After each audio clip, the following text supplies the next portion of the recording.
Hi, Gareth.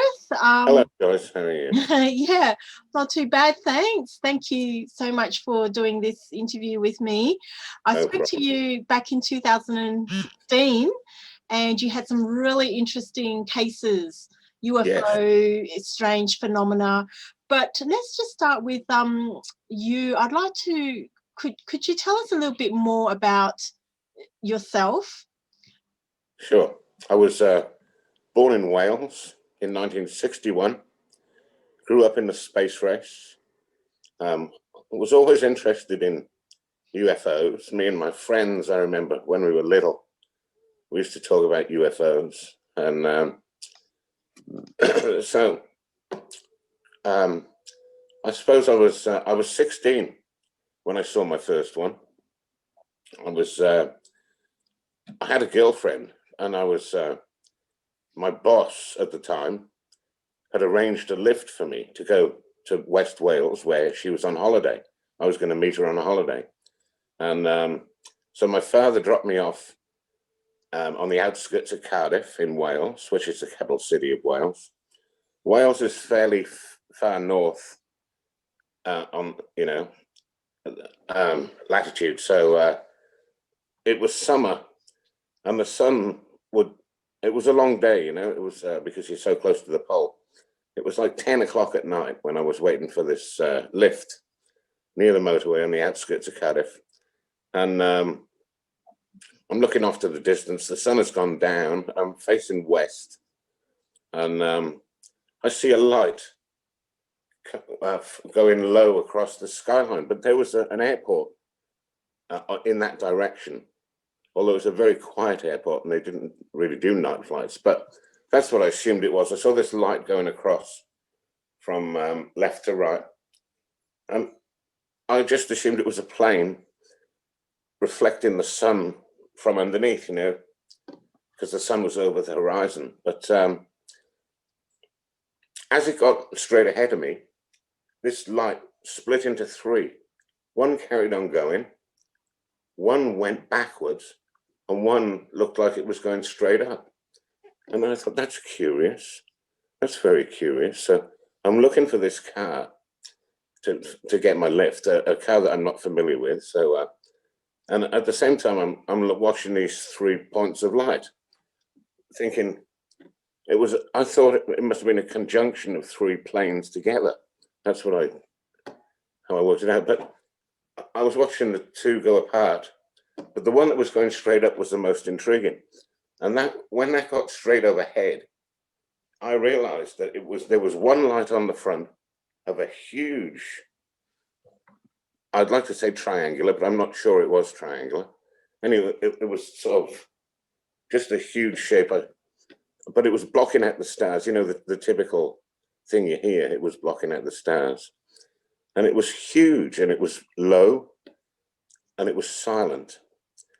I mean, it was huge. Wow. And I'm not So sure what it was. It did passed it straight overhead. when you said block off the stars, like the whole, like how much of the sky would? A huge amount of the sky. It was Wow. like arm's length, it would have been the size of a book at arm's length, and that's going overhead. Bigger than that. It would have been bigger than that, and completely silent, and disappeared off into the distance. I saw it plainly, Oh, I didn't what was see the any. shape of it? Well, I assume it was triangular. Okay. But it was that there was no sign of. All I could see was the one light on the front, and it blocking out the stars. Okay. I couldn't see any details, but it was definitely there. I was definitely looking at it. I don't know what it was, and so that disappeared off into the distance, and that was that. What was your feeling after you saw it? Oh, I was very excited. I'd been, like I said, I was always interested in UFOs, and I was convinced they existed, but I'd never seen one. So until you see one, when you see one, it reinforces in your mind that they exist. I wasn't frightened. I was elated. I was elated, and I wished I could keep watching it, or that it would come back. But anyway, that was the first one I saw. Let me think. What was? Now, I've seen so many things, Joyce, that I should have made a list. Yes. But I'll try and tell you. Yeah. In from my mind. chronological order. Yeah, I'm trying to do it in chronological order. Yeah. Anyway, look, I'm not reading from any paper, so you'll know that my memories are genuine. But anyway, let me think what the next one was. That was in Wales. Right, I can remember there was a bit of a gap. Then I think I told you this one last time we were talking. I was in West Wales. This was in 1987. And I bought myself a brand new motorbike. And do you want me to run through this story again? Yes. Okay. So I bought myself a brand new motorbike, a GSXR 1100, a really fast, lovely bike. And I was down in West Wales, which is like, it's sort of like Tasmania, that sort of area, you know, sort of countryside, beautiful roads. And I'm running this bike in. It was very fast, like I said. So I'm having a ball with this bike. And I went and stayed in a campsite. And in the campsite, there were some other bikers. And I was talking with them. And one thing led to another. And we went to the local pub that night. And we had a few ales, you know. And they were staying on the same campsite. So as we were walking back to the tents, I had a little torch, like a pencil beam torch, and it was there was a little bit of sea mist because we were right on the coast, but the skies were perfectly clear, you know. And as we were walking back to the tents, because I'm a keen astronomer, I was pointing out the constellations to these bikers who were not the slightest bit interested, really. But I'm pointing with this torch to the and I look up at Cassiopeia, which looks like a W in the Northern Hemisphere. And I noticed an extra star. So I said, oh, that's weird. There's an extra star in Cassiopeia. They didn't know what I was talking about, but they're looking. And I flashed the torch at where this extra star was. And then this star flashed back twice, or this light flashed back a light to us twice, and then went and disappeared. And these bikers, they all took a sharp intake of breath and were exclaiming loudly, golly, it's a UFO. Or words to that effect. There were other people that they saw it too. Yes, they saw it. And I knew what it was. As soon as I looked at it, I knew what it was. So I wasn't shocked then either, you know, but they were very shocked. But that was, anyway, we went to the tents, and I woke up early. I'm an early riser.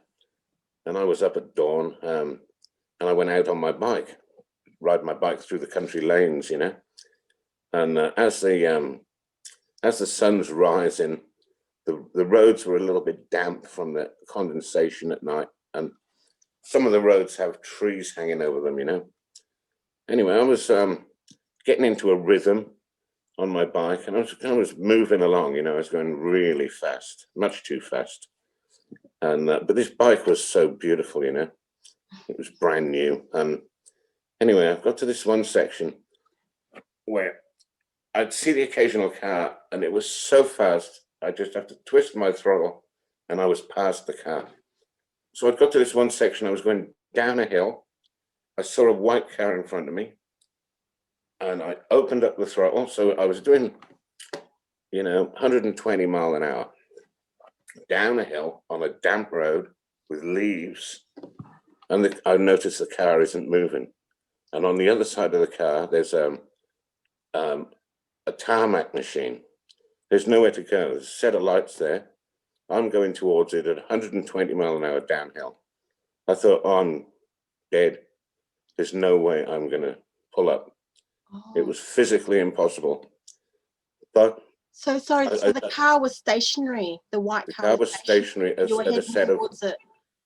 temporary lights, that's right. And there was a Wow. tarmac machine on the other side. There Oh, was nowhere to go. The road was blocked. and it was just in the And middle of the road, this car. sorry, So the car was in the middle of the road. it was only a narrow lane. And Oh, okay. the car was in one lane and the tarmac machine was on the other lane. Oh, So it was wow. blocked. And Uh-huh. I'm heading towards it at a ridiculous speed. And I just shut my eyes, put the brake on, you know, like it just automatic. And I knew I wouldn't make it, but you've got to give it a go. Mhm. I felt the back of the back wheel came up in the air and then dropped down again. And I'd stopped. And I was very surprised, I can tell you. I was baffled.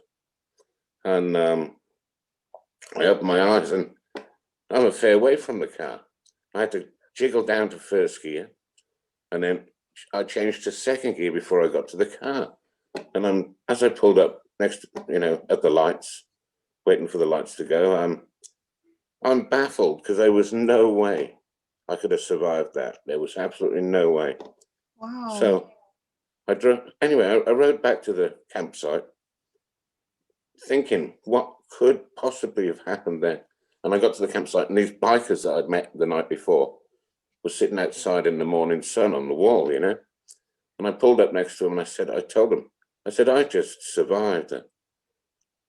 I don't know how I survived. And one of them pointed out at the front of my bike, and if you look at a picture of a GSX-R 1187, you'll see it's got a fairing that wraps around the front wheel. Well, there was a tire mark all the way up this fairing, you know, which means the wheel had to have bent in. And there's no way you could do that with brakes. You'd have to hit a wall or, you know, hit some sort of a force in order, but it wasn't bent permanently. It was riding perfectly. So something had stopped my bike physically, and we'd seen a UFO the night before. I know it sounds like a tenuous link, but I swear to you, there's no way I could have survived that. Yeah. And Wow. I think there was some intervention. Yep. Now, I obviously couldn't swear to it, Yeah. but I've been riding motorbikes since I was 7, and I'm very familiar with all the physics involved with motorbikes, you know. And there was some intervention there. Wow. Anyway, that was the end of that tale. The driver of the white car to ask if they saw anything?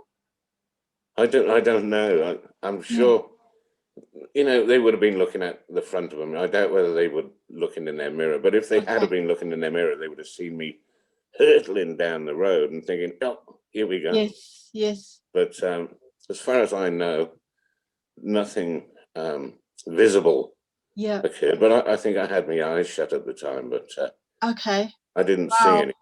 You must have thought, yeah, you were going to die. You were. I absolutely did. I knew I was going to die. I knew because this bike was so fast and it was easy. And I was a daredevil. I was 25, you know. I was a daredevil. I was 26. And I was at my peak. You know what I mean? Yes, yes. And anyway, it wasn't long after that. It was only a few months after that I did crash. A car pulled out in front of me when I was doing 200 kilometers an hour on my way to work on a night shift. And the car pulled out in front of me. But weirdly enough, my helmet came off when I hit the car.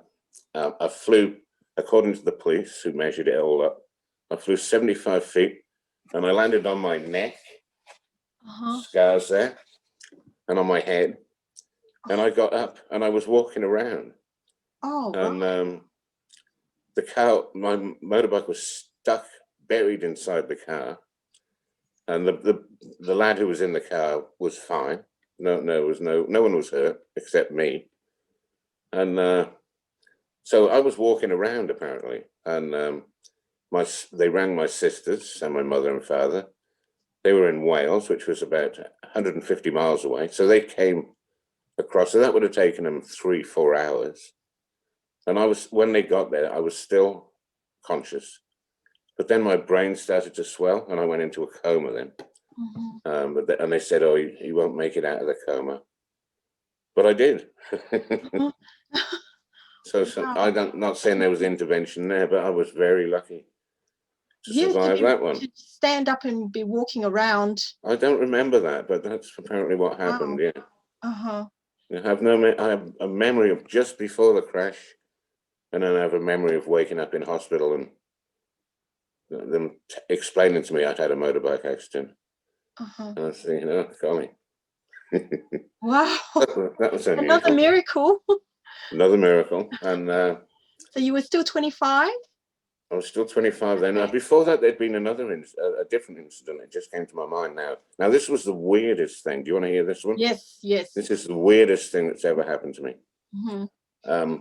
Well, I was, let me think. I was about 18. I was sharing a flat with who actually turned out to be my first wife. I was sharing a flat with her when we were just 16, 17, And we had a flat in a little town in Wales called Penarth, which was a beautiful little town, real quiet little town, seaside town.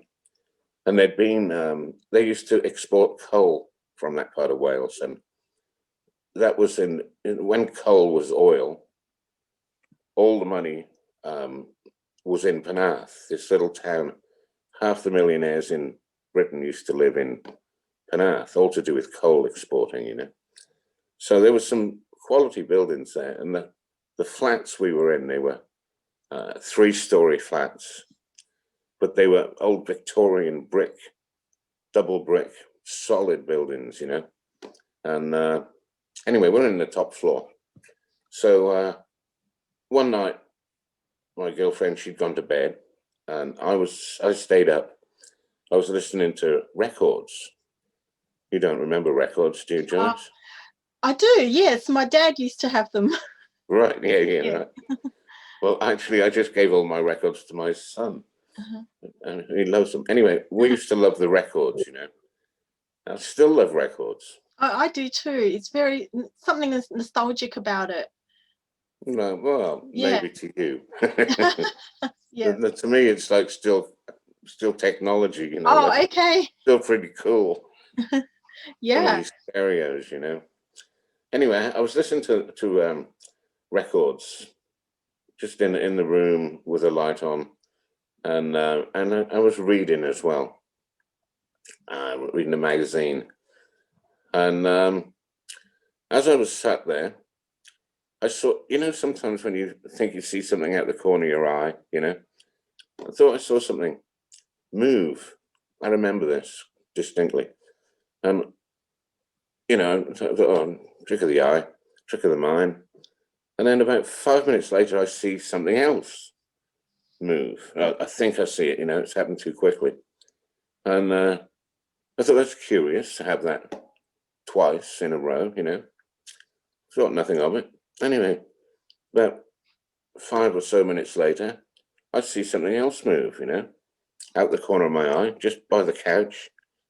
And I thought, that's more than I don't believe in coincidences. There's something's going on here. And but I thought, no, you're just imagining it. So I carried on reading. Then I glanced up and I did see something. I saw something. I knew I did. Go behind the couch. So I jumped up and I looked behind the couch. There was nothing there. But I did see something. I'm sure I saw something. So I thought, oh, well, I must be tired. I'll go to bed, So I went into the bedroom, got into bed, and I'm just starting to drop off, and I hear this almighty bang on the window. So what the hell is that? I thought, because of the shape of the building, sometimes there'd be a wind eddy, and we had those old sash windows, and I thought there'd been some sort of an eddy and it bashed somehow. This is what I thought. But anyway, I thought I just started to go to sleep again. Then I heard this noise, right outside of the bedroom door, and it sounded exactly like a bowling ball rolling on the floor. And we were on the 3rd floor. It was a very quiet place. It was 2 o'clock in the morning. Very quiet building. You could hear a pin drop. That's how quiet it was. I hear this bowling ball rolling past the bedroom door, into the kitchen, around the kitchen, and then back out through the door. The door didn't open. So I got straight up because I could hear it plainly. It was right outside the door. I've got up. I've had a look. There's nothing there. I can hear down the stairs. The stairs went down. There's nothing. Everyone's fast asleep. There's no sound whatsoever. So what the heck was that? We don't have possums in Wales, and it sounded heavy. You could almost feel the vibration, as I remember. So I've got back into bed. I'm thinking, I'm going daft here, seeing things and hearing things.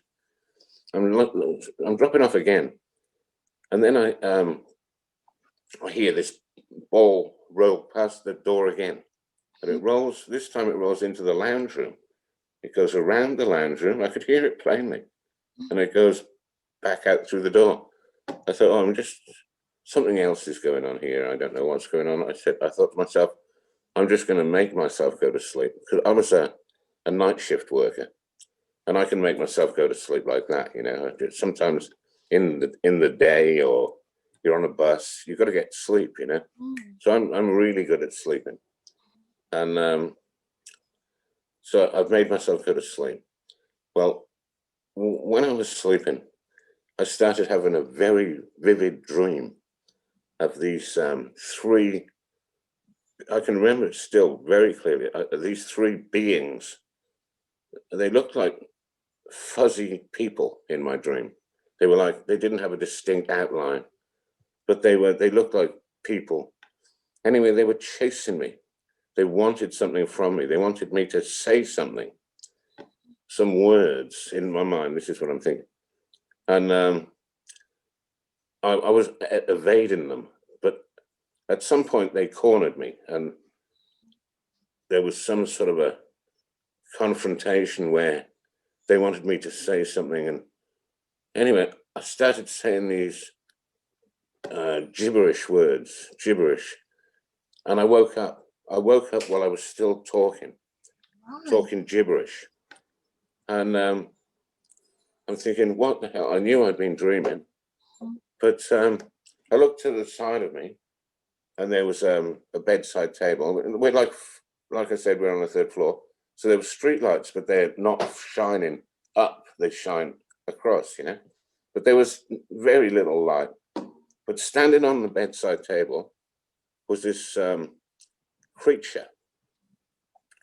It looked like a little bear with a human face, like an evil face, and it was looking directly at me.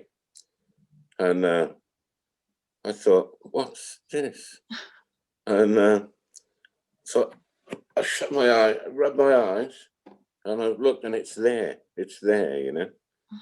And I thought, Jesus. And I'm not religious. I was raised a Catholic, but I'm very much a lapsed Catholic, And anyways, I shut my eyes. I said, "Our Father which art in heaven, hallowed be thy name, thy kingdom come." Said the Lord's Prayer. I opened my eyes, and it was gone.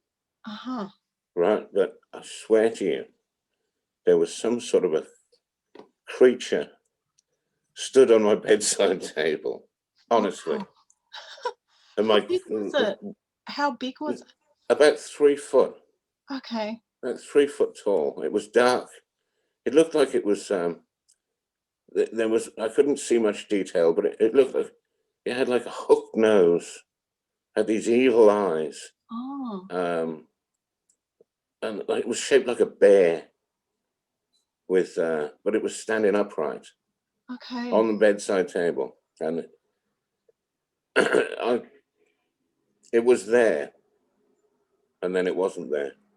So it was like a human face, but evil eyes, yes, and a bear-shaped body. Yes, like a solid little body, like a bear cub, Okay. standing up on its back legs, on its, Uh-huh. just like a person standing up, Uh-huh. and staring at me with this evil intentions. But I Wow. could see its eyes, in the dim light, because my eyes were accustomed to the light. But it was there. Did you have a feeling of what it wanted from you? Well, it was sort of from a continuation of the dream, from the dream, these fuzzy men things, they wanted me to say something. Mhm. They wanted particular words from me. That was my impression. Mhm. They wanted me to not admit to something so much as declare something. Mhm. That's the feeling I had. Oh, It's declaring a long time something. ago now, Okay. but Like it's some, yeah, allegiance to something or and Mhm. maybe even I had an allegiance to something, and I was um,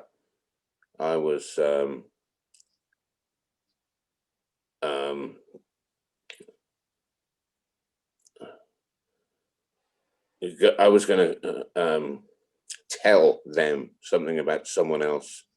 I Oh, was going to what's the word I'm searching for?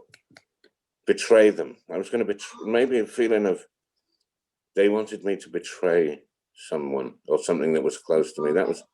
This is just impressions, and it was a long time ago, like I said. But mhm. the main thing was all these occurrences, and then I'll tell you what happened. Now that wasn't the end of the story. Okay. That wasn't the end. What happened the next morning was my girlfriend's sister came to visit, and oh no, actually during the night, when I told you I was seeing things moving around, I was seeing things out the corner of my eye. All of a sudden, we had this bookshelf with, back in the days of books, before internet. I'm talking about 77 here, you know, and we had this bookshelf with like encyclopedias because I love reading, and all of a sudden, a few of these books flew off the shelf and landed on the chair below by themselves. And it's like I told you, it was a very solid building. It was not in an earthquake prone area or anything like that. There was no rumbles, there was no noises. Like about 3 or 4 of the books suddenly fell off the shelf or shot off the shelf and landed in the chair below. Right. I forgot to mention that. That's what, after that I went to bed. I put the books back and I went to bed. That really frightening? Um, Or yeah, were it was you getting used it to was that? getting frightening by this stage. It Mhm. was. I was getting frightened because I knew I'd seen something, especially the last time. I knew I'd seen something, Mhm. not just something, a figment of my imagination, but there was something physically there. And then these books um, moved, and Were they particular books, or was it just? Do you feel it was just no, they random? weren't. They weren't like religious books. They were probably encyclopedias, that type of thing. Maybe an atlas, heavy books. Okay. The sort of books you'd have on a bookshelf back in the day. Mhm. Before, like I said, before the internet. A curious person would have these books, Yes. and I'm pretty curious.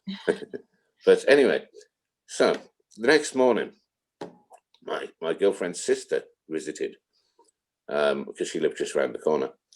So she came up for a cup of tea, and she sat down on that same chair, and I started to explain what had happened the night before. And I got to the part where the books fell off the shelf. I pointed to the books, and in broad daylight, the books flew off the shelf and landed on my wife's sister, or my girlfriend's sister. Oh, Um, wow.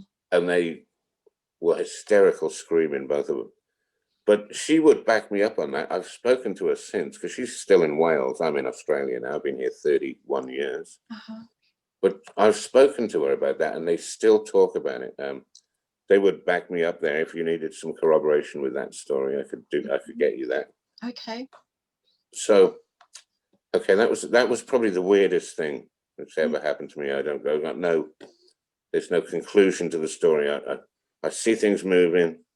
There's some sort of like almost poltergeisty type phenomenon, and then weird dreams, and then this creature, and then more poltergeisty stuff. So now the other things have happened, but they escape me. If I can remember them, I'll email you. But anyway, as I remember now, the next thing I saw now was when I came to Australia, and shall I relate to you this story that the one I've got on the internet about the okay. So the Hillsville one. That was Healesville. That's right. So we're living in Healesville with Diane, who's outside, and we were giving up smoking, and we both loved smoking. So giving up smoking was difficult for us, and we were coping with it by going for walks. I don't know whether you're familiar with Healesville. It's in the Yarra Valley. There. Yes. You've been there, right? Yes, beautiful. It's a lovely place. Yes. And it's in the Yarra Valley, you know. So we lived on the outskirts of Healesville, near the Black Spur, at the base of the Black Spur, so up near Maroondah Reservoir. So there's a big dam wall there, and a big park, and lots of walks. And we used to live right next to it, so we could just go down the end of our garden. We'd be in the park, you know, and we could walk around whenever. So it was January the 2nd at 2 a.m. when we started to get a bit crotchety with each other. So we said, right, let's go out for a walk, you know. It was a summer night, you know, and it was nice and very still night. I remember it was a very still night and very quiet, no traffic, because we were at the base of the Black Spur, so you'd sometimes hear logging trucks. You'd hear them right from high up in the mountain coming down with their brakes, you know, with their jake brakes, you know. So there was nothing. It was absolutely quiet. There was no moon. It was cloudy. So there was no stars either. It was pitch black, one of those pitch black nights. And as we left the house, I had this feeling that something was going to occur. I had a strong feeling, and I'm open to those feelings, and I'm perceptive in that way, shall I say. I often, Diane will tell you, you know, I often will be aware of something that's going to happen before it happens. But anyway, I had a strong feeling that something was going to happen. We were going to see something peculiar. And I mentioned it to Diane at the time. She'll back me up there. And so we went off walking, and we walked up to the dam wall. We walked across the dam wall. Pitch black it was, absolutely pitch black, but beautiful, you know. And I'm looking out to my right as we're walking across the dam wall, which looked out over the reservoir. And I'm waiting to see something. I'm waiting. I know I'm going to see something. And anyway, we walked to one end, and we started walking back. And then that's when I saw a light fly up over one of the rows of hills in the horizon, at the horizon. And it went up, and then it went down, but I saw it. And I said to Diane, I said, look over there, look, I just saw something. And as we watched, it came up again. It was like very jerky movements, and then it went down behind another row of hills. There was like 4 rows of hills. You can see on the video I sent you the rows of hills in the back. Anyway, it's gone down behind this hill, and the hill started to suddenly glowed red. It looked as though a plane had crashed, and there's a fire behind the hill, and the trees on the top of the hill were all being lit up with bright red light. And I thought there was a plane crash or a helicopter crash. And so anyway, that light just stopped, and this light comes back up again, starts flopping around, and it's sort of hugging the horizon, you know, it's down low. So when it's going down below the hills, you can't see it. And then it flew up a little bit, and it was like repelling magnets. If you had two repelling magnets and something in between it, and it would just be like off. That's the way it appeared to me. Okay.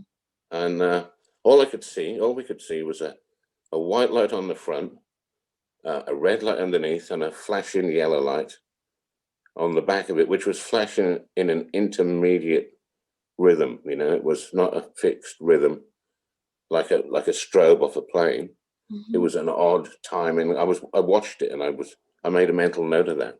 Okay. And as we're looking at it, I'm saying to Diane, "What do you see? What do you see?" Because I knew she was freaking out.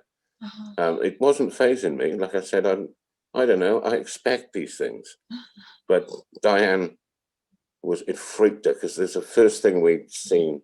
I'd been talking about these things, you know, and then we're looking at one, and as we're watching it, it flew towards us, and it went down in front of us to the water, and it was down low below us, not far away, and all of a sudden this red glow comes out of it that lit up everything in the reservoir, you know, lit up the trees, but it wasn't a blinding light. It was a powerful, looked like infrared, you know, infrared. It was hard to describe.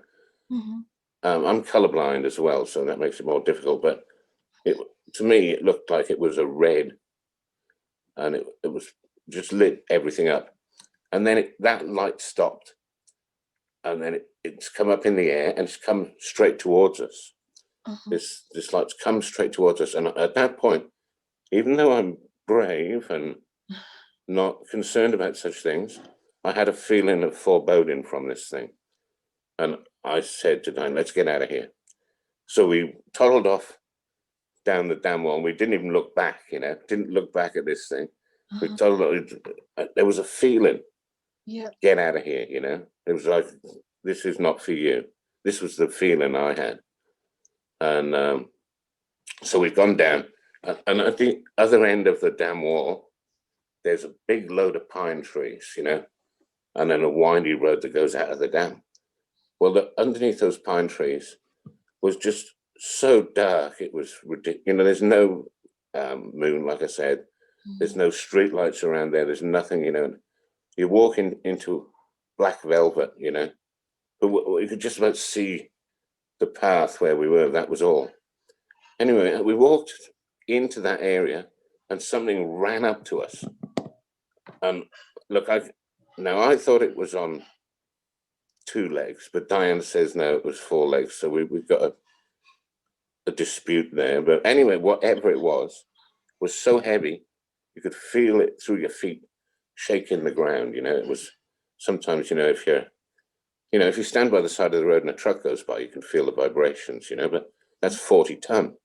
Whatever this thing was shaking the floor quite vigorously, and it ran up to us, ran straight, stopped right in front of us, and you could hear it breathing. You could hear its massive lungs, you know, big lungs it had, breathing in and breathing out, and it was no more than 2-3 feet away from us, and you couldn't. There was nothing to see. It was just pitch black. We couldn't see anything. Diane screamed and tried to run away, you know, but I held her, because you can't just go running blind in the dark, you know. So I held her, and we just stood there, and this thing was breathing, looking at us. You could hear from its breath, it was facing us, you know, and it was just, we just stood there for about 30 seconds, I guess, you know, and then I said, well, we started to back away, you know, and just walk away from it quietly, and we got onto the path and worked our way back home, you know. But we'd only just seen this flying saucer thing, right?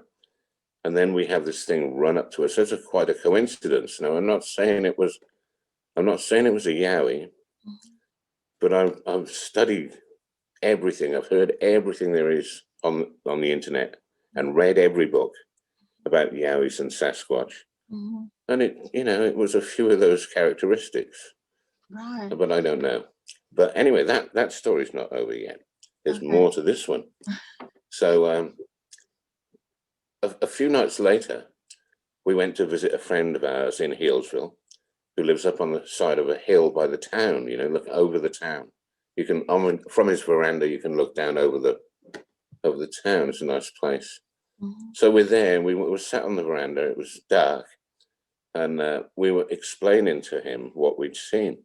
And he was joking. He said, "Oh, it's Scully and Mulder, from the X-Files, So as we're talking, he said, he just started shouting out, "What's that? What the hell's that? What's that?" I wasn't looking at him. I just heard him say it. And then Di said, "Oh, yeah." And so I'm looking. I couldn't see anything. And I said, "What are you looking at?" And he's pointing. I couldn't see anything.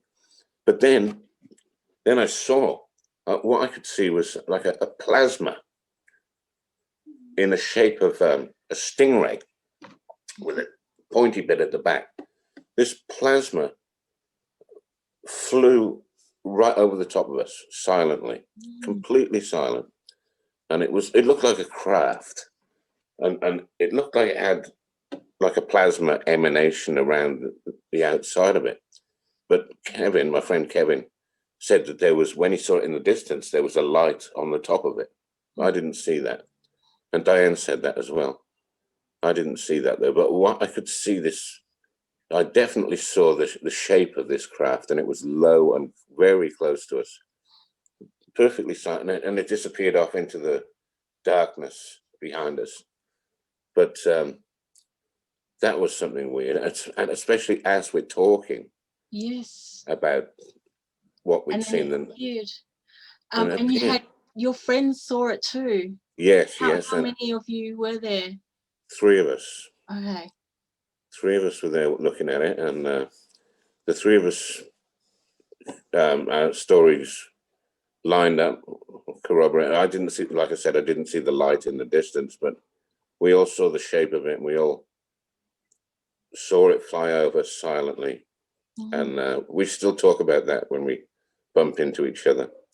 He says, "You made me see that." Oh. Right? Which, like you hypnotized him. Well, because I've seen so many weird things. Yes. That it makes me think, well, how can I've read every book about UFOs, Yes. And I listen to all the stories, and I listen to all the reports, and so I'm sort of familiar with what's out there, and I hear what people, and not many people have got multiple sightings, and I've got multiple sightings, so, and I'm not making it up. So, I mean, anyone can make up a story, and you never know, you never know whether they're telling the truth or not. But in my mind, you've had multiple witnesses, like you've had people attest. Yes. You saw the same thing. Yes, exactly. So, and although I don't have my witnesses here with me to back me up now, I am vindicated that I've seen these things. I know these things exist, so, like the old axiom, I know what I've seen, Yes. There's something out there I don't know. I've never seen an alien, unless this creature thing that was on my bedside table. I don't know, but there's craft. And I'm scientifically minded. I know about planes. I know about all sorts of physics, right? And there's nothing that would describe some of the things I've seen. There's nothing like it, and they're all silent. That's a. I've seen lots of different things. Another time, we had still in Healesville. We saw a few things in Healesville together. So we had an outside bath on the western side of the house. So the city was down to the east, and we were on the west. So we were on the dark side of the house. The city was miles away. Anyway, there's no light pollution, but if there was any light, it was on that side of the house. We were on the dark side of the house. So I set up a bath on a couple of bits of wood, you know. I found an old bath and used to fill it up with a hose down the hallway, you know, and have a hot bath outside in the summer, you know. It's just a beautiful thing. I don't know whether you've ever done that. It's like, well, it's just like a spa, really. Yeah. So we were sat in this spa one night and bath. It was a bath, not a spa. So we sat in this bath and we saw a few things from this bath. Actually, one time I saw a constellation of satellites. Now, like I said, I'm a keen astronomer. I know about satellites. I know satellites fly in constellations, but this was a constellation. This was a long time ago to start off with, but these things were right next to each other, like you see Elon Musk's satellites going in a row.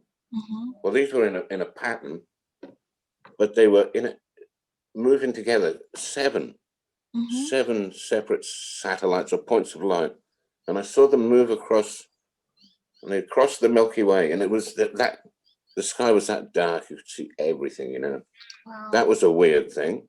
That just doesn't occur. You know, satellites are a long way apart, and they keep them a long way apart on purpose. You know, they don't travel in bunches. So, but that's what I saw. And then another night, this was a weird one. We saw this. Sometimes we'd see meteors from the bath because it was that dark. The sky was that dark. And sometimes, you know, I don't know whether you know much about meteors. You probably do. Sometimes they leave an ionized trail. Do you know what I'm saying? Where it leaves a trail briefly in the sky. Sometimes it can last for a couple of seconds, you know. Yes. Mostly it'll just last for a fraction of a second. But we looked up and there was what looked like a huge ionized trail. It looked almost like a comet above us, you know, and it was moving. And we both saw it plainly, and Diane's looking up, and this was after we'd seen the UFO before, you know, and and two UFOs, and so she's very concerned, you know. So she got frightened. She got out of the bath and went inside, you know. Wow. And I got out of the bath and I had a look on the other side of the house as to where this light was coming from. And what I saw was a little point of light that was going around. It was like going in a little circle, and then this light was emanating from it. It looked like light, but I don't think it was light. But there was a kink. There was a kink in it. It looked like identical to a comet's tail. Wow. But comets, you know, comets are a long way away, and they do not come whoosh across the earth. You know, so it looked like a comet, and then it disappeared off into the distance. So I've got no idea what that was, and I've never read any reports of anything similar. That's one thing that fascinates me is the things I've seen. Hard to, they don't fit into the categories of what other people see generally. You know, I've seen different types of phenomena, like this plasma thing, you know, and the flashing light, you know, the odd flashing light and the red lights. I've read certain things that were similar, but what makes me interested most of all is the link, this almost like telepathic link, which I'm getting each time I see one. I know I'm going to see it. Yes. And there seems to be some sort of and I've heard other people talk about this as well, actually, that there's some sort of a psychic link, whether it be that we're manifesting it, that's why. I'm not talking physically, I'm talking mentally. Yeah. But when you've got multiple witnesses seeing the same thing, and seeing details of the same thing, yes, well, then you can be pretty sure it's actually there. Yep. But certain aspects of it seem to be, you know, it's mind over matter. You know, do you believe in mind over matter? You know, you yes. can manifest items or things can be manifested just using sheer willpower. I mean, I'm not talking about thinking and a cup appears in front of you on the table. I'm not talking about that. Okay. I mean, for instance, say I want a motorbike, right? Yeah. And I've got no money. I'm not a rich person. Yeah. If I want a motorbike, I think about a motorbike, and a motorbike comes into my life. And I've found it's a power that I have. Wow. I think everyone has. Yeah. But I don't use it because I've got a feeling that there's some sort of a cost.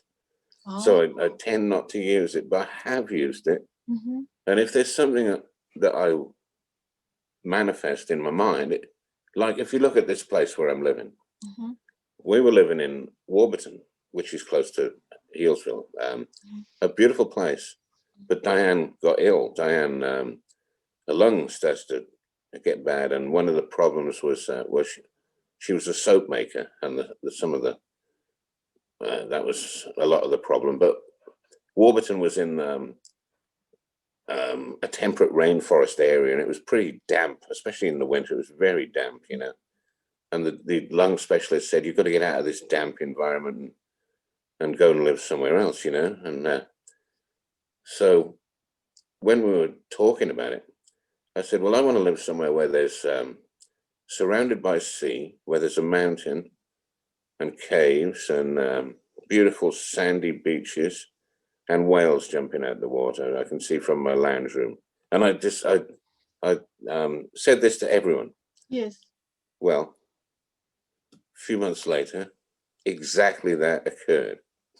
With the whales? Everything. Oh, wow. The full thing. That's a lot of criteria that you put out. Exactly. And I think everyone can do this. You just have, and the thing that stops you is thinking that you can't do it. Yeah. You know, so if that's I firmly believe that, because I've seen it in my life as well. It might take a year or a few months or 2 years, but yeah, where I live, like I wanted to live near the ocean, and then now I can walk, walking distance. But beautiful. Yeah, as long as I just kind of allow it, I don't put too much control, as in how I get it. I find if I control it too much, work too hard for it, it doesn't manifest. But that's right. You know, it's weird because nothing is real. You know, as we look into as we learn about physics now, you know, we realize that nothing is solid. You know, if you get down to fundamentals, and now there's a new theory. There's a new theory where everything is little packets of energy.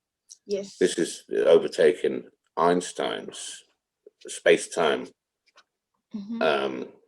Anyway, it's a new theory that's just being postulated. So, but it makes sense, you know. And even if you look at the Einstein Newtonian type of universe, you know, when you look at molecules, there's nothing actually physical in the molecule. It's force fields that move, you know, and that gives it the appearance of solid matter, but it's not really solid.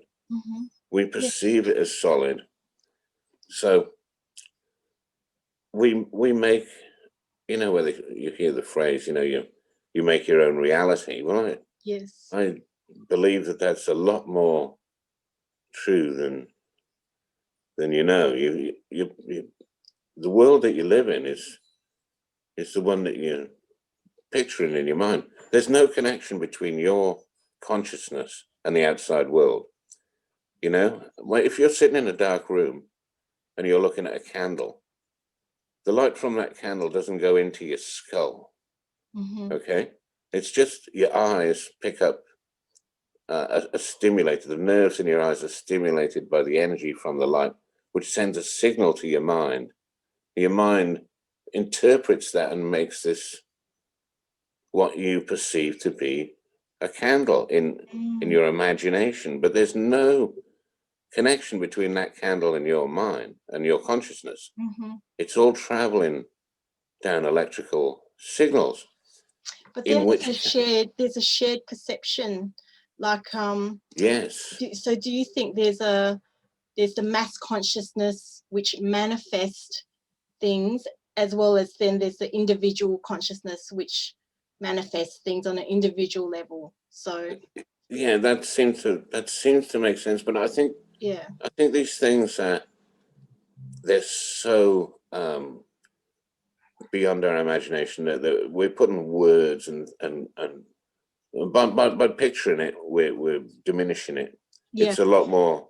It's a yeah, lot bigger than that, and I don't think we can conceive of the actual mechanism mm-hmm. that's causing these things. But we can make analogies. Yes. It's like Elon Musk. I love Elon Musk. He's my hero, and he uses what he calls first principle thinking. Mm-hmm. Instead of, like, if we think of if we try to predict in our mind what's going to happen, we're using analogies. But the proper way of doing it is to go back to first principles and then work out what possibly could happen. Mm-hmm. Anyway, so there's different ways of perceiving the world. Mm. But the thing is, when you get a corroboration, like if I say I've seen UFOs, and I could call Diane now and she would say, yes, we have seen them together. That's different from me just telling you this story, that story, this story, that. I mean, I could just be making it up, Yeah. But when you've got one or two people that agree, and there's millions of people out there that have seen stuff. Yes. But like I'm saying, every story is different. We're seeing all different types of stuff all over the world, and that's weird. Yeah, but then there's some similarities as well. Like what I find interesting is you said you're not religious, but you said the Lord's Prayer, and I've heard other people say that too, like they're not religious. And I myself as well, when I had these dreams, these terrible dreams, I say the Lord's Prayer even though I'm not religious. At that time it's really interesting, and then it disappears. It stops after saying the Lord's Prayer. So that's interesting. Well, it is interesting. It's very interesting. And when I say I'm not religious, I believe in God. Yes. I'm just a bit disappointed with the Catholic Church, put it that way. They're rotters. Yes. In lots of them are rotters. Yep. Put it that way. They don't have the best of history, Mm-hmm. Mm-hmm. But I don't know. I don't know what's right and what's wrong. So I'd rather just use my own spirituality to try and get some sort of a idea of what's going on. But I think mainly, like I said, lots of these things are beyond our ken.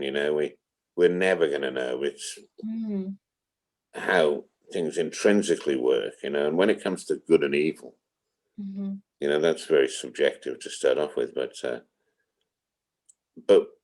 so how, just with the UFOs and the paranormal experiences you've had, how has it shaped your life? Well,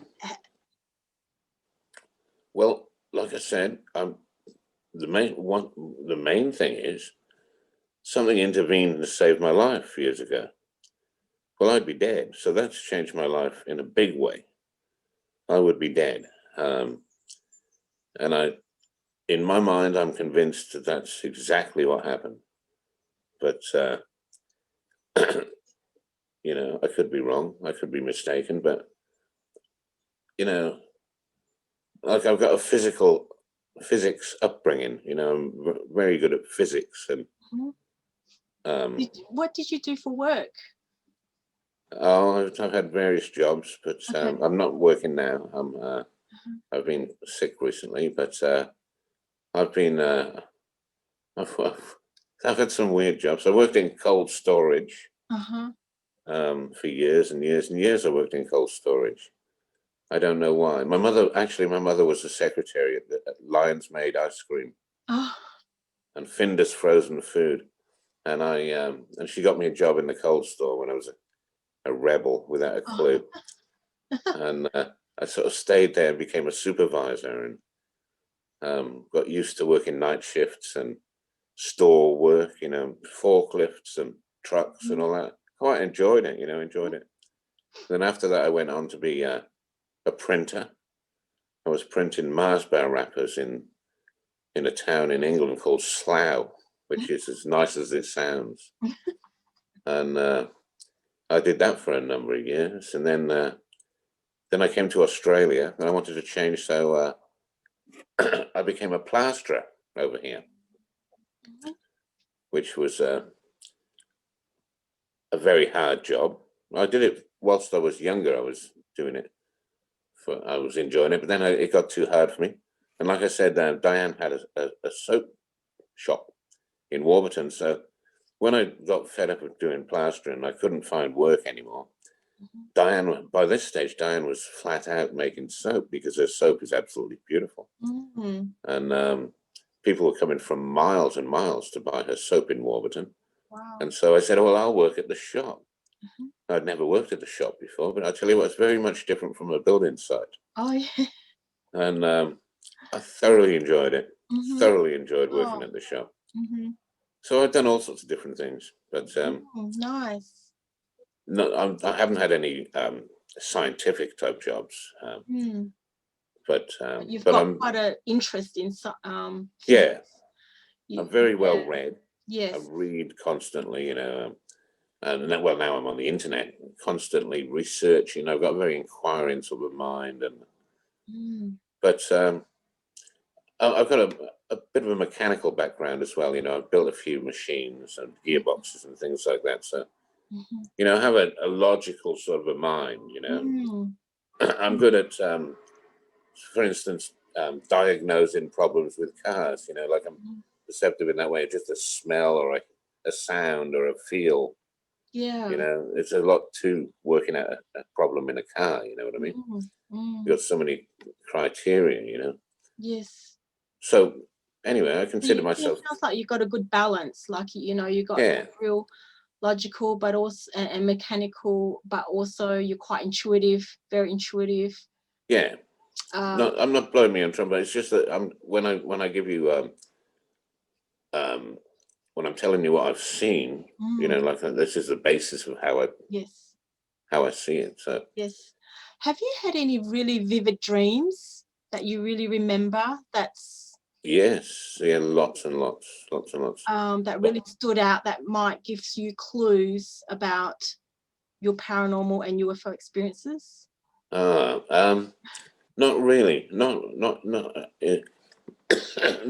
with any sort of an answer as to why this is happening. But I've had, like, when you mentioned that, I realized I'd had a dream about a yowie.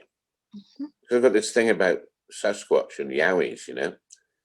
I'm fascinated with yowies. And anyway, I visited this place in New South Wales called Narra Barber, and that following night, I dreamt about this place. I dreamt I was there at night, and I spotted a yowie, and in some bush, and I was in this place, and there was a big open paddock, Anyway, this yowie ran past me in the dark, and I could feel the ground shaking, similar to the story I told you before, but I could feel the ground shaking with this mass of this thing, and it ran past me, and it stopped leaning up against the gate, and I was shocked to the core, but because these things are very intimidating. They're huge, I mean, it wasn't real; it was a dream. But I don't know. There's a cross between perception and dreams. But anyway, it stopped by this gate, and I called to it in a broken voice. Hello. So I said hello to it in my dream, and it just ignored me. But I've been out in the bush, in the deep bush, hunting for yowies, looking for yowies. And one time I took this lad out. We were up by the Murray, and I did the old tree knocking thing, and we got a tree knock back. We were miles from anyone, we were way deep in the bush. And we got a tree knock back, that's for sure. And it happened like instantly. Wow. So if there'd been someone, if it was a person, they would have had to have been having the same idea at exactly the same time, and they had a piece of wood in their hand, ready to hit the tree, you know. But this was in Victoria? Yes, it was on the Victorian side of the Murray River, yeah, in one of the forests there. Okay. But we'd walk miles into the forest looking. Oh, you know, like I said, I'm fascinated with and locally, yeah, on the east coast here near Eden, there's a place called Haycock, which is like a bit of a wilderness almost area,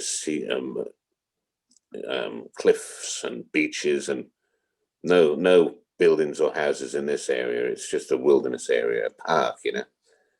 And I've been in there looking, and I feel like I've felt something there, but I've never actually seen. But I've got a friend in Eden here who saw something in Haycock. He was there camping. They'd been there for a couple of days, him and his missus.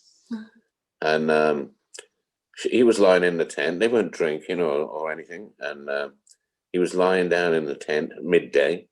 And his wife goes, "What's that? What's that?" And he gets up and he has a look. And he said, standing out in the distance on the track, he could see this hairy man about 8 foot tall. Wow. And he looked at him, and this hairy man was looking at him, and they could smell it. It was very powerful smell, you know, the stories of the smells. Very pungent, like not a pleasant smell. Not a pleasant smell, he said. He remembered that. And anyway, he's got up and he's gone chasing after this thing. This thing has turned around and walked down the path, and he's gone chasing after it, you know. So he's running. And he said this thing was just walking, and he couldn't catch it. And then he realized, he said, well, what would I do if I did catch it? You know, it was massive.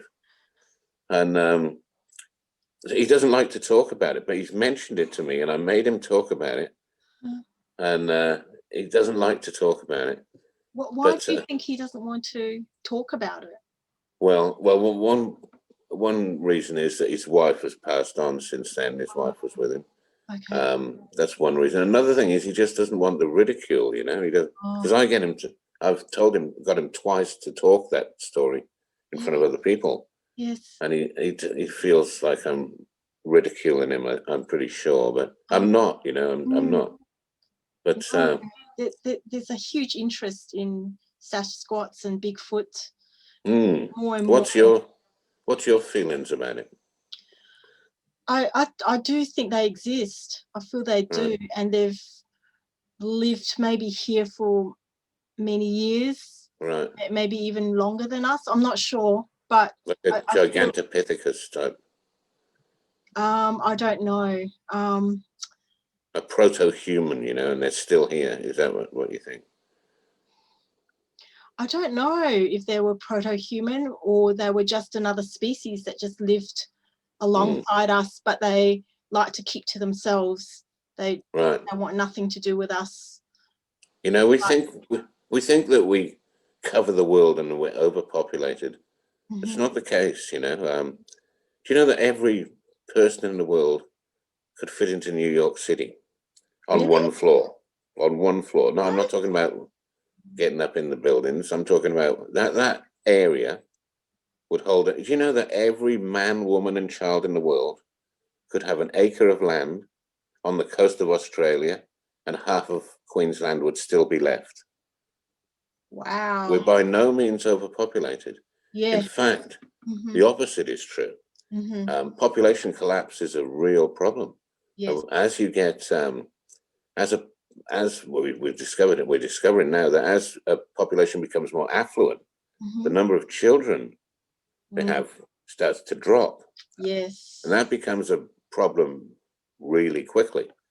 Like in China, for instance, now there's going to be an aging population because of the one-child policy that they've actually shot themselves in the foot with that policy. And it's only a few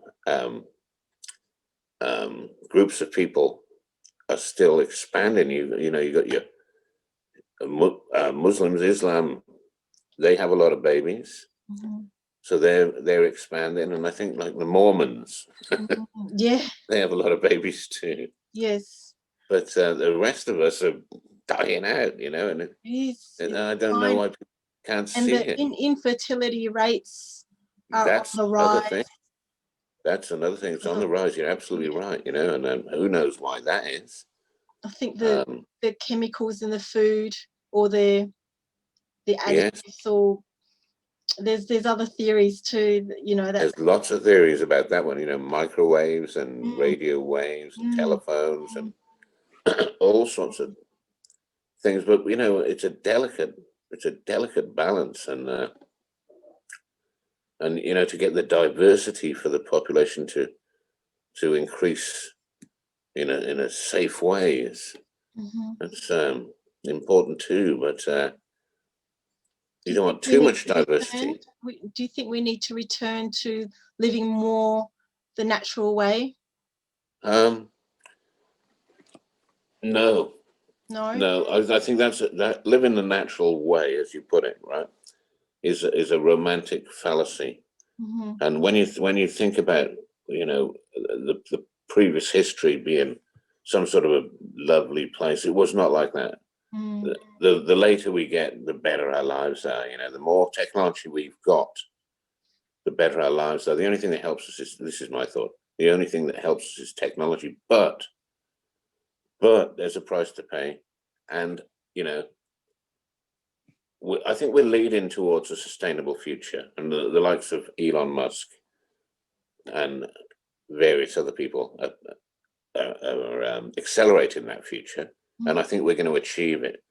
But we've made a lot of mess since we become industrialized in the last 200 years. You know, Mm. we've made a lot of mess, and we continue to make problems for ourselves. But I've seen, like, I was born in Cardiff, you know, in the 60s, and Cardiff was black.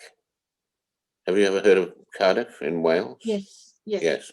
Cardiff was black with steam trains and smoke and soot, Mm-hmm. you know, and we burnt coal. All the fires were coal fires. Mm-hmm. So all the buildings were black and grubby, you know. And then I remember when they took the steam trains off the line and went to diesel, and someone had the bright idea to start um, washing the soot off the buildings, you know, and they send in the water blasting things, you know, and you know, it'd start at one building, and then they'd work their way along. Next thing you know, the city's clean again, you know. And I saw this happen over a period of only a few years, you know. And the river that runs through Cardiff is called the River Taff, which is why Welsh people are called Taffies. Well, the River Taff, I remember it being like an open sewer. It was disgusting, you know. I remember it as a kid, and but now there's estuaries. They've brought bird life back. There's fish. You can catch and eat fish from the River Taff, which is the first time for like 200 years since. But I think people are a lot more aware of their environment now, and you know, you can't make an omelette. Somewhere there might be a happy medium. You know, technology should work in harmony with Yes, nature. and I think it can happen. You know, like I was just going to say, you can't make an omelette without cracking a few eggs, and so we've been through the coal age, we've been through the oil age.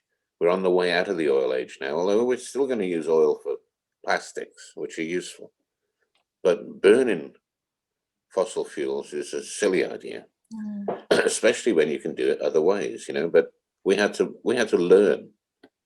But Elon Musk, Tesla, don't just make electric cars. You know, they make solar roofs, and you know, you've got that huge solar battery in Hornsdale in South Australia.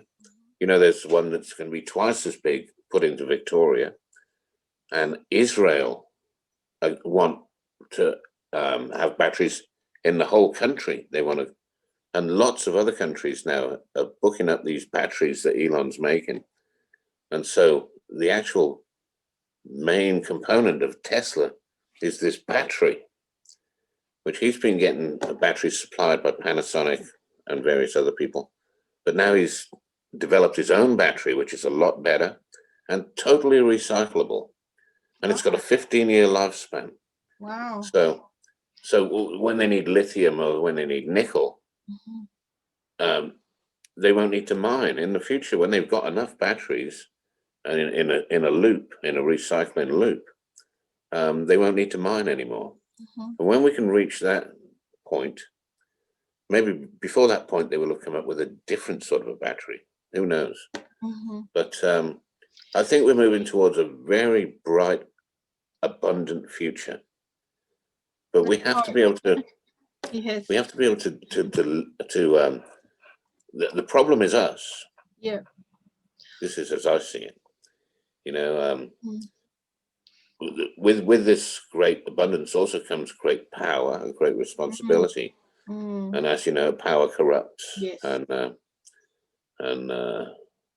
that's the problem. The ones that are very addicted to the power. Yeah. And have gotten in certain positions. Well, look, you can.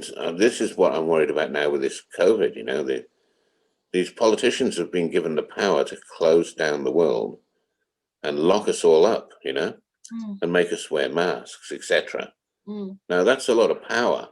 Yes. You think about that's ultimate power. They stopped the world's economy. Why they did it is another thing, but the fact that they have that power, they're not going to give it up lightly. No. This is my fear. That's right. And I think it's been a long term in planning, like it's been a long time in the plans. Yes. Many years. I believe so. Yeah. And they're working it out. Yeah. And now it's manifesting itself. So I believe at the moment there's you know, you never know what's going on behind your back. But I believe that there's a struggle at the top of the world now going on for control, a struggle between good and evil. Now, many people would argue who was the good and who was the evil. That's the very interesting thing, that some people vehemently believe in one particular way of looking at it, and other people vehemently believe in another way of looking at it, diametrically opposed. Fascinating. Yes. What's going on at the moment, you know? Yes. Yeah. I'm not coming down on either side, because you'd be wrong. What sort of world would you like? Like what? Well, I would like manifest. I would like a. Well, that's exactly right. Now, that's a very good question, because when you say what would you like to manifest, because I believe if we all had similar ideas, we could manifest it. But I don't know whether you're familiar with the with Star Trek and their vision of what life will be like in the future. You know, where money is not an issue. You know, money is not real. You know, it's just a means to an end. But when you've got replicators, we're very close to those things. When you've got free, clean power, we're very close to that. You know, solar power is now the cheapest power. It's cheaper than natural gas. So the market is determined by price. So it's not a question of forcing solar power on people. The fact is, it's a lot cheaper, and so that's going to be the future. That's the way it works. You know.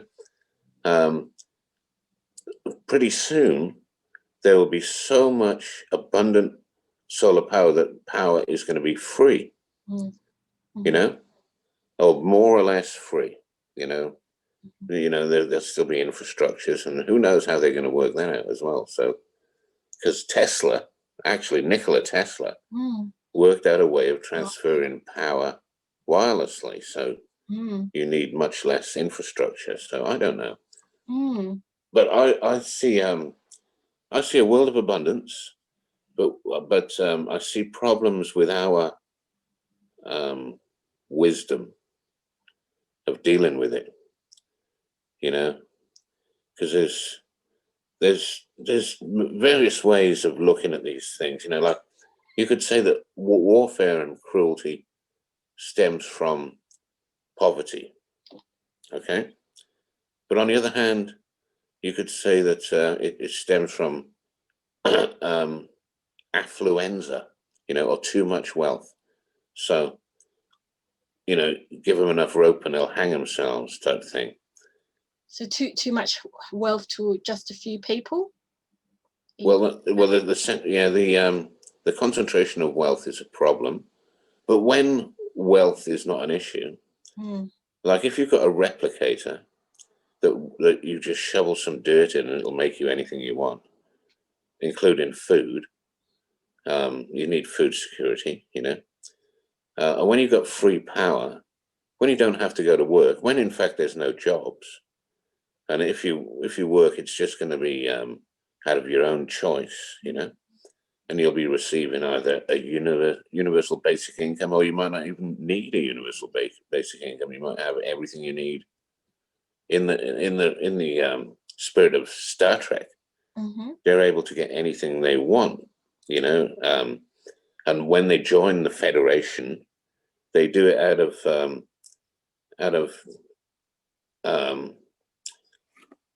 a sense of duty to it's their the way they're raised in that particular future life is to. It's all intrinsic motivation, like yes.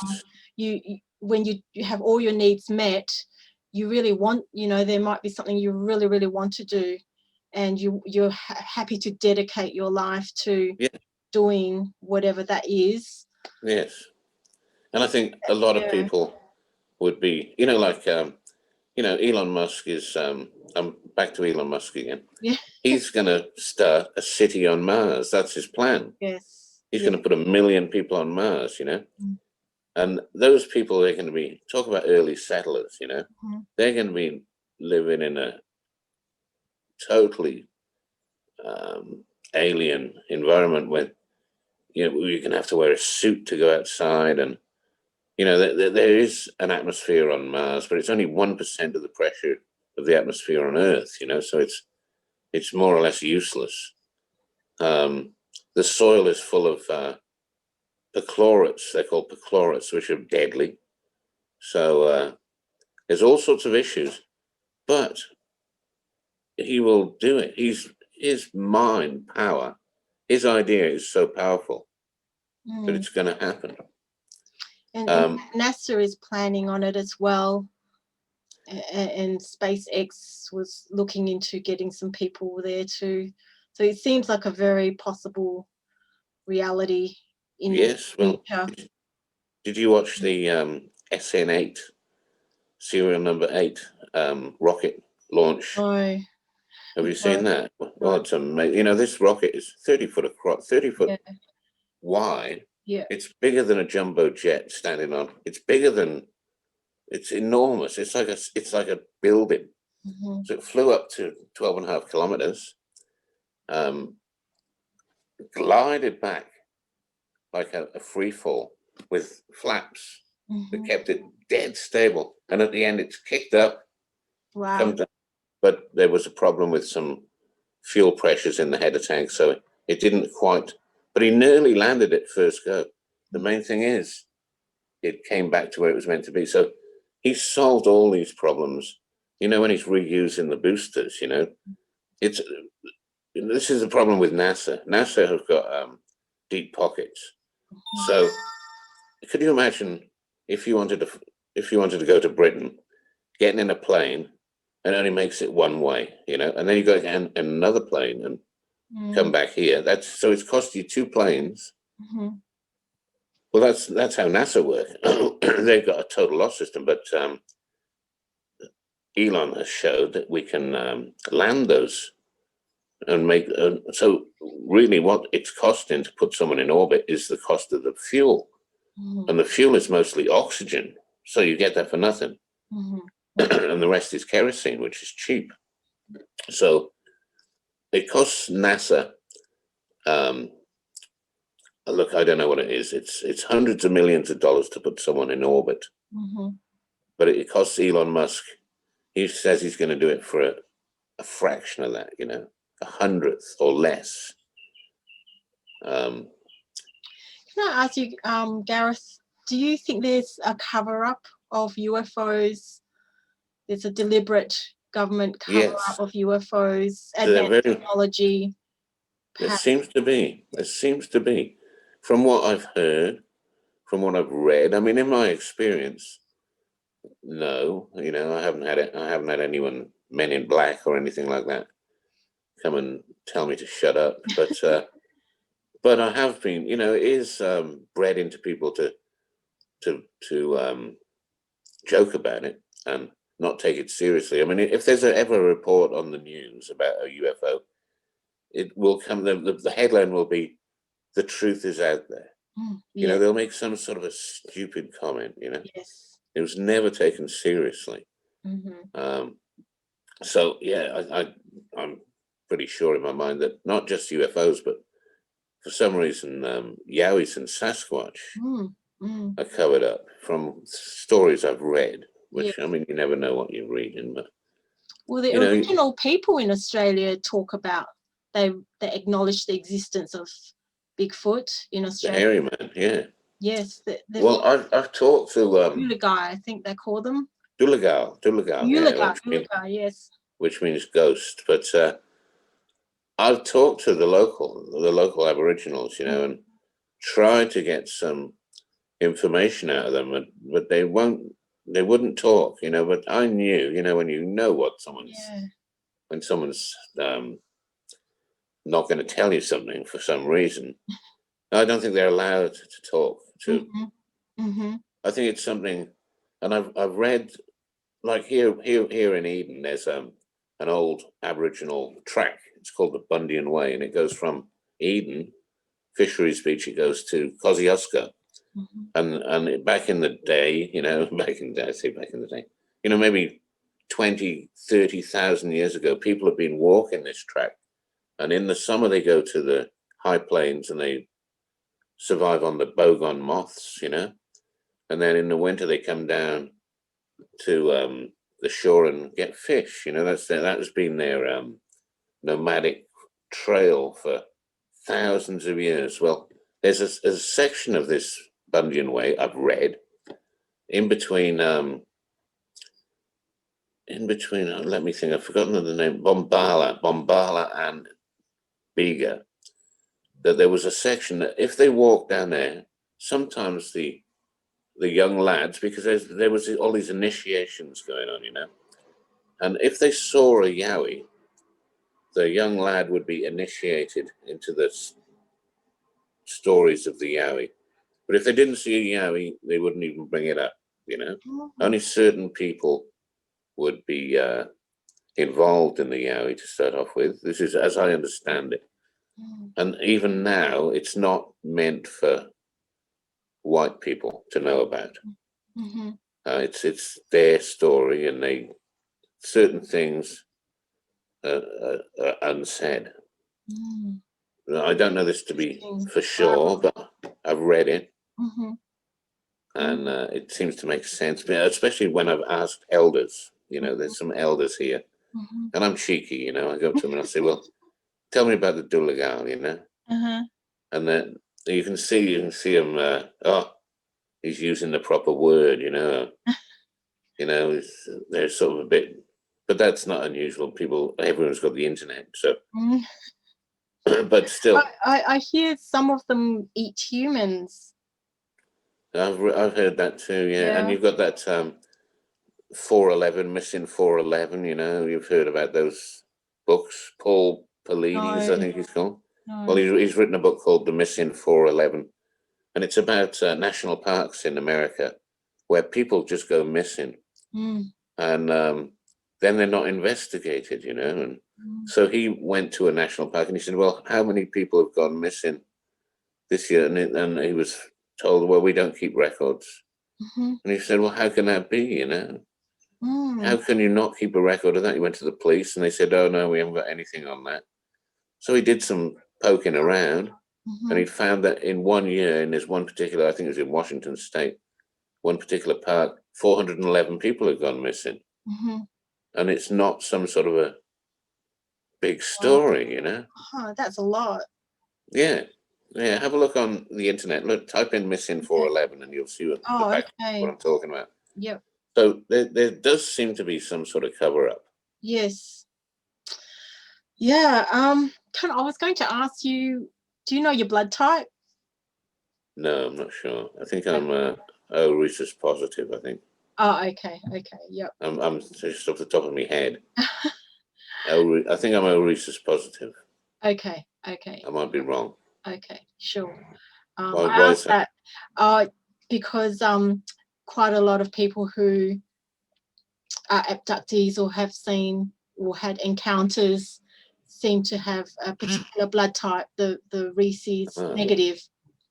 But it doesn't sound like you're in that kind of program of the abduction for breeding. Yours is more I don't know, but encounters. Yeah. There definitely seems to be some sort of communication between you and whatever craft you see. Yes. Yeah, and your between two, like your experiences with, I don't know, between two worlds, like there's some connection there. Yeah. Of a life in the other world. Something's going on, Joyce, for sure. And I've had a lot of near-death experiences as well, like serious near-death experiences, like that bike crash I told you about. And I've had lots of other things. I hesitate to start listing them off. Shall we? Yeah, maybe we can do another one when you remember more experiences. Yeah, if I come up, I'll try and remember. I should have made a list. Yes. Because this is my fear now. Because my fear is I'm nearly 60. Okay. I'm not very well. I've seen all these things, and I should tell the stories. Because in the future it might be important. Yes. Yeah. And it helps people who might have experienced similar things, or it helps see the mindset that there's more to life than just this physical life that we're taught, that there are other dimensions and creatures and so much more to life than what's it all about, Joyce? We see.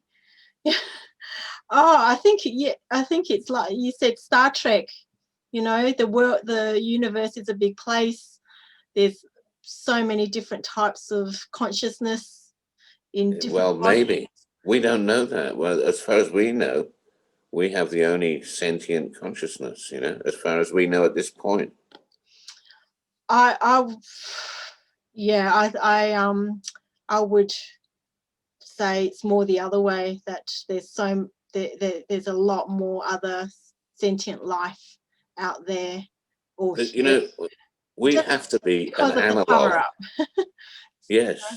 We'd have to be an analog of the universe, and in which case the universe must be sentient.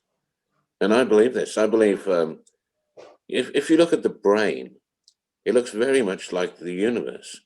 You see these, they've discovered these plasma corridors that run through space now, that things travel down, and very much like the nerves in the brain, the synapses and the neurons, it's the universe looks like the brain. And that's not a coincidence. Our brain came from the universe. So we have to open our minds, but our minds are not big enough to perceive. No, not at the moment. But if we keep opening our minds, I think slowly, perhaps layer by layer, we can start to conceptualize more. But I think it's because we've been educated that, about that the reality is a certain way, that we haven't developed the foundation for certain concepts. Right. Yeah. Like, if we are told that reality came from the Big Bang, that what's reality is what we can see, the physical, the physics that we've been taught. perhaps is very limiting. Maybe Yes. it's not really how the universe works. No. And who we really are as well. It's interesting when you look at, well, they're quite aware of how the ancient Egyptians perceived the world, you know, with the duat and the various, and the atom. They knew about the atom. So, but that was their conceptual reality, you know. Yeah. And our conceptual reality, because of Einstein and Rutherford, is different. You know, we're seeing these like little solar systems. The world's made of, you know, molecules look like a solar system, you know. And but that's been shown to be wrong. And we're using analogies to picture our reality. But those analogies are wrong, you know. So this is what I'm coming to terms with, is that it's very much different than we do perceive, and I think it's very much different than we can perceive reality. Yes. Well, if you think about ESP, extrasensory perception, so telepathy, telekinesis, precognition, even being able to, and I do know someone who has experienced this, where she someone is attacking her, and a force came out from her and pushed that guy against the wall without her touching him. Right. So it's like the chi energy. Something happened. So there's still, I think, a huge area that's unexplored about the human potential, and I think that's been deliberately repressed. I agree with you. So, and I'm just hearing more and more about how really powerful the human being can be, the human potential, if we knew how to develop it. If we realize the power we had. Yes. And we are told that we are nothing. Yes, that's right. That can, if you believe, if you hear something often enough, you believe it could be a mass deception. You know, you're right. I gather what the path you're going down, for sure. Yeah, I agree with that. Yeah. Yes. I think we're waking up, and one of the things that's causing that is the internet. You know, the internet is like a nervous system. It's fascinating. You know, when it first came out, I remember when it was coming out in the 70s and 80s, when they were working on it. You know, DARPA first, and some universities in America first made this link. You know, but and as soon as it started, you know, people realized, this is going to be worldwide. This is going to be massive. And now we've got it now, and we watch kittens. You know what I mean? But it's the most important thing since we invented the plow. The sharing of knowledge. Yes. You know. Yeah. Real time. It mimics for free. It mimics the super consciousness. So we have this. We really should have this we have this link to the super consciousness, and maybe the internet is just a tiny analogy of that, where we can access information, but I think our link to that super consciousness has been cut or blocked, some more than others. But imagine if we plugged into that, the amount of information we can get. The Akashic records. Yes, that's right. You know? Yeah. Well, the internet is a sort of like an analogy of that, isn't it? You know. Yeah. But who was it was talking about the Akashic records? That was the sleeping prophet. What was his name? Yes, that's right. Come on, Joyce. Yeah, the name. No, the name escapes me. Yeah, no, Anyway, we'll come back. the theory behind it, I mean, that goes back to Egyptian beliefs as well. I think they also believed in an Akashic record. Yes. You know, where everything that's ever happened and will happen is already written down, and we just have to be able to access it, and we would know everything. Mm-hmm. It's like a similar analogy to the tree of knowledge from the Garden of Eden, you know. And there's Vedic. You know, I'll tell you something that's really interesting. That if you write your history down in a book, that book can be burnt, and that history is lost. Okay, so a lot of cultures in the past have worked out a better way of doing it, like the Vedas. The Vedas were transmitted through memory. You know, they would remember, and there was classes where they would what's happening there? Sorry. Oops. That's my lad ringing me. Let me Okay. just I'll just ignore that. Can you still see me? Yeah. Oh no, I can't. Okay. All right, he's gone now. Yeah. Are you still there? There we go. Yes. Now, where was I? The Vedas, if the Vedas. Now that's right. So the Vedas were transmitted orally for thousands of years, you know, and so much information. And you've heard of the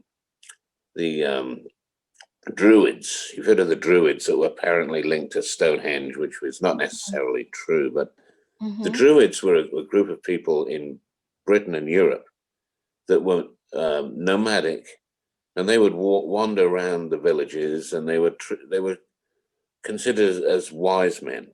And these Druids would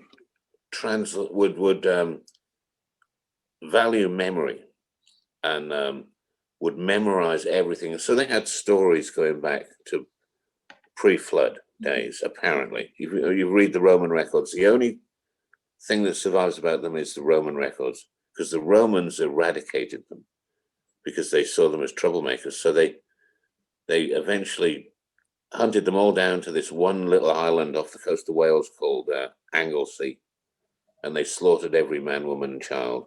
And there went our history. Oh, geez. You know, thousands of years of oral history. The Vedas are the same. They've only recently been written down, you know, and most of them have been lost because, so, you know, along comes a power to, like the church, or, you know, communism, or whoever that decides that that is not knowledge that's fit for the masses, and so we're going to eradicate it. We're going to burn the books. We're going to kill people who mention it, you know, and it happens all the time, you know. Yes. But the actual person of information from one generation to another is a difficult problem. You know, if you want information to go back 100 generations, to go on for 100 generations, you have to be very thoughtful as to what is going to be acceptable, what is going to be kept, what is going to be. So this is what the pyramids are, I believe. Is this somehow we're too dumb to work it out, but somehow those Akashic records are to do with the pyramid and the structure of the pyramid, because there's pyramids all over the world, you know. Yes. Just And yeah. so something's obvious. Yeah. Obviously, something's going on there, you know. They wouldn't just come up with this pyramid shape, you know. Yes. Why? So do you think the pyramids housed the Akashic records, or some kind of a provides a mechanism where you can tune in or link up to the I think they could be the Akashic records. That their proportions built in the, you know, what's built into the, especially the Great Pyramid, you know, that's got pi and phi, and the Fibonacci series, and all those things are built into the proportions, and also the dimensions. You know, it's I think there's a figure. It's 1,283 or something. Mm-hmm. If you multiply the height of the pyramid by this particular number, mm-hmm. which is one of the look, I forgot. I'll have next time we talk. If we talk again, I'll do some research on this. But I read some very interesting stuff that the mathematics of the pyramid. You can calculate the distance of the sun. Yes. You can calculate the size of the earth. It's divided by this one particular number or multiplied by this one particular. You know what I'm talking about? Yeah. I've forgotten what the particular number is, but I'll look it up now if we talk again. Okay, sure. Yeah. Well, let's talk again if you like. Yeah, you might get some more memories. I've got more memories. Later. That was only part of it. And but what I want to say is it's interesting we're talking about history now, and I think it's so important that we know our history, like our true history, because it really tells us where we've come from, where we are. And so I think the journey of remembering where we come from is very important. The journey is as important as the destination. You're absolutely right. Yes, and remembering where we come from, who we are, our soul's journey. And why we're here. Why are we here? You know, the chances of us being here are so remote. Yes. You know, especially as individuals, but even as a species, you know, it's the chances and even physically talking, you know, you talk about have you ever heard of the fine structure constant? No. Well, these are things, so these are mathematical theories that if there were the slightest deviation in the figures, the Earth couldn't exist, the universe couldn't exist. There's gravitational equations and various equations that apparently, and I'm not clever enough to do the mathematics on it, but apparently, if anything was like 0.000% out, nothing could exist, you know. And the fine structure constant is one of those. Richard Feynman used to talk about it. So if it was, there's just the slightest, it's like we're living in the Goldilocks zone, you know, where water is a liquid in our orbit. You know, if we were a few thousand miles one way or a few thousand miles the other way, it'd be a different outcome. You know, we'd be in snowball Earth, or maybe the water it'd be like Mars or the moon, where the water boils off. You know. So, and you know, there's other signs, Joyce. I'll tell you one particular sign which is so obvious, and no one talks about it. Is that do you know that the sun is 400 times larger than the moon? Okay, the sun is 400 times further away than the moon. Right. So when the moon passes over the sun, it's exactly the same size, so that we can see the corona. Right, it's exactly the same size as the sun from our perspective. Now, this is not something that's normal. The moon, because of the drag of the sea on the Earth is acting like a brake to the moon. So the moon's orbit is moving further away, only as quickly as your fingernails grow. But over the Earth is 4.6 billion years old. So in 4.6 billion years, the moon has moved a long, long way. Look, next time we talk, I'll actually look at the figures. I've looked them up. But the moon used to be a lot closer to the Earth, in which case there wouldn't be an eclipse. There would be an eclipse, but there would be no corona. Okay. Now, if the moon was further away, like it's traveling, it wouldn't cover the disk of the sun, so there would be no total eclipse.